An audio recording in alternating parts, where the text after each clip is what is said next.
You're watching The Press Row, and we're remembering the life of Oklahoma basketball great Wayman Tisdale, who died Friday morning following a battle with cancer. I'm Mike Sherman here with columnist Barry Trammell and Jenny Carlson. And let's start with a player. What will Wayman Tisdale's basketball legacy be, Barry?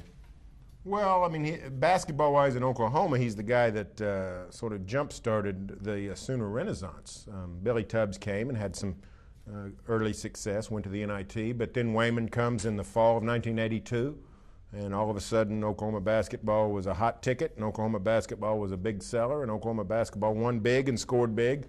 And, you know, with that, aside from a couple of, rocky years since then, it's been, sustained success, and Wayman Tisdale jump-started that. The guy who put Oklahoma basketball on the map, and in high school, legendary status before he ever got here. Played in arenas in Enid, played big games at the state tournament, his Tulsa, Washington team. Is it fair to say he put Tulsa, Washington basketball on the map?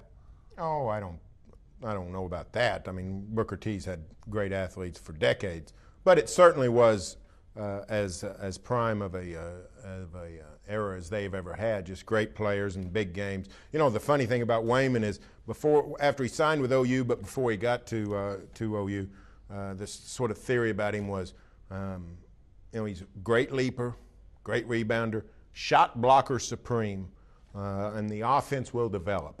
Well, in his 10th game, he scored 61 points, so it developed rather quickly. He was just, he was the total package and a great, great player. The first team freshman All-American in AP history. Would have been a 4-time All-American if he'd stayed 4 years, and he gave the Sooners 3, which was more than they could ask for. Well, and 3 first-team All-Americans, 3-time first-team All-American, I don't think we'll see that again. Guys at this point, if they're if they're twice a first-team All-American, they're leaving for the NBA. So Wayman's achievement of 3 first-team honors as an All-American, I think he will stand alone in that regard for probably forever, unless the NBA decides to enact some sort of age requirement. But one of the things that sticks out to me when I think about him as a player, I wasn't in Oklahoma at that time, but I've talked to a lot of people, obviously, over the last couple of years about him and his playing days and stories. And one of the things that a lot of people come back to is that you hear the stories. They heard the stories when he was in high school, whether it was starting out or as he got older. And you hear they feel like tall tales, like you're hearing about Paul Bunyan, and you think, surely this guy can't be this good. And then you actually see him, and it's like, he's that and more. He was a guy that never disappointed in what he did on the basketball court. And he said to me a couple months ago when I interviewed him that his dad told him, go to Oklahoma and make it great. And he did that. He definitely made Oklahoma great, and they'll feel the benefits of him for a long time. Wayman Tisdale's exploits as a basketball player are so great that ESPN is going to put 2 of his games on ESPN Classic tonight. Now, you don't see that for just any old player. Another testament to Wayman Tisdale's greatness. Jenny, you met Wayman long after his basketball career. He's an established jazz musician, and his battle against cancer has just begun. What are you going to remember about him? Yeah, I mean, I knew about him as a player, knew of his jazz, and I think it's safe to say in some parts of the country, he's known not as a former basketball player who became a great jazz musician, but as a fantastically world-class jazz musician. There are lots of people that fall all over themselves for Wayman, the bass player. So he was world-renowned as a jazz musician, which is amazing that you could be that good in 2 separate, completely different entities. But the thing that stands out to me about him is actually something I'll be writing about for tomorrow, is the way that he inspired people in this last year of his life, last year and a half of his life. He wowed people with the way he played basketball, and he wowed people with the way he played jazz.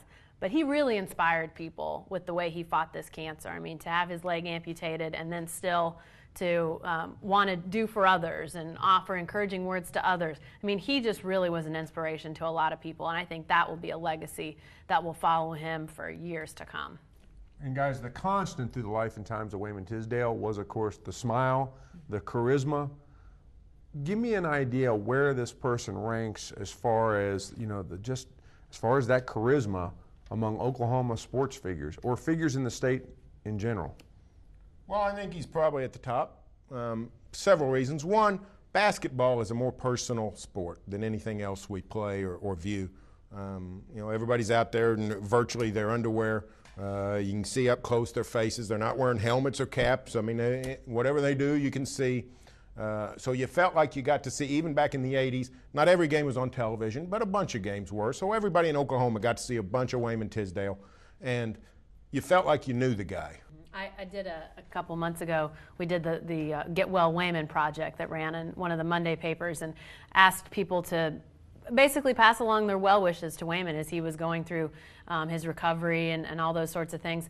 And it was pretty amazing the reaction that got from people, because we heard from, I got emails, and I know that there were comments on the website from Sooner fans who were, obviously cheering for Wayman, but a lot of people that identified, hey, I'm an OSU fan, and all my best to Wayman. I really feel like it's rare in a state that's so divided by the OU-OSU rivalry to find people that go above and beyond that and figure out a way to really endear themselves to both sides.